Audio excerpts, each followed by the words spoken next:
Hi guys! Welcome ulit sa vlog ni Ate Payne.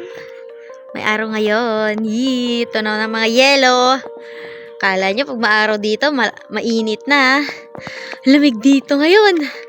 Grabe. Pag natutunaw yung ice, parang humahalo yung lamig niya sa hangin. Kaya lalong malamig. Okay. So ngayon ay Sabado.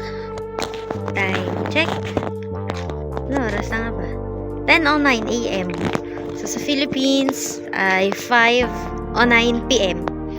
Ito yung sasakyan ni Tatay Zolly. Magluluto sila ng gansa. Ito yung luluto nila. Tcharan! Ito yung foie gras, tama ba? Kung nagkakamali, ito yung pinaka-product namin sa pagpapakain ng gansa. Tapos ito, hindi ko alam kung ano to. Magluluto yata si nanay. Yan. Tapos, patatas. Yan. Ano yun? Oliver, sabi naman Oliver.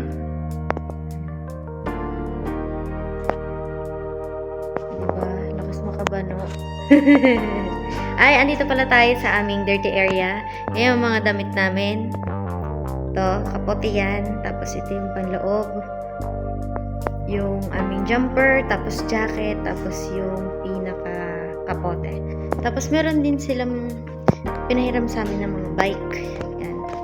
4. Tapos ito yung mga tubigan namin. Yan, tubig namin yan lahat. Tara, labas tayo.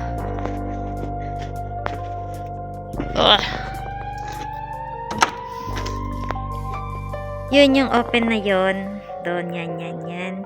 Diyan yung poultry house, geese house. Bawal mag-video doon, pero lapit lang tayo, paparinig ko lang sa inyo yung mga gansa. Kuk, kuk, kuk, kuk, kuk, kuk, kuk, kuk, kuk.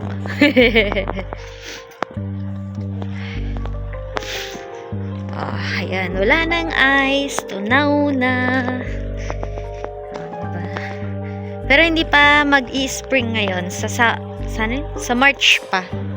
Ayan, 'di ba? Yan si Nanay Cathy. Hello. Yan. Sa English, Ma'am Cathy. Pero pagka kami na lang, Nanay Cathy. Ito, hindi ko alam kung ano 'yan. Pero mukha siyang dating bahay ng gansa o bahay ng baka. Pero kung bahay siya ng baka, medyo parang mababa, no? Ito, yan. Naririnig nyo.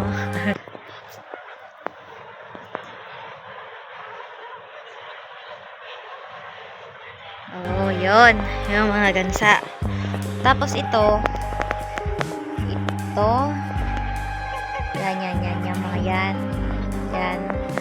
Dandelion plant yan. Sa mga nanonood ng Goblin, yung hinipan ni Goblin's Bride. Yan yun, pagka namulaklak yan. Ito. Ihip-ihip tayo sa spring yata or summer. Parang sa Dayami yata yan nila. Tapos yung baka hanibo. O diba? May araw pero malamig. Yung baka hanibos. Simula doon, paikot. Doon. Yan. Doon, yan. Sige. Pag ganun, hanggang doon sa amin. Hanggang doon pa sa amin. Yan. Nakakalipat na yung mga ibon. Ito mga puno na to, oak tree daw yan, sabi ni nanay. Ay, bukas yung pintuan. Bukas ang pintuan. Yung green na yan, diyan kami naupo. May kutsyon yan. Yan. Hanggang dito lang tayo kasi may CCTV doon. Baka pagalitan ako. Ito, corn yan. Ito, minerals daw. Sabi, yung inihahalo namin sa feeds ng mga gansa. Itong isa na to, hindi ko alam kung ano siya. Hindi na nasabi sa amin. At yun lang. Bye-bye muna. Thank you. Please subscribe po, watch and share, and like, and comment kung anong masasabi nyo dito sa amin. Dito kami sa Bereg County. Bye-bye!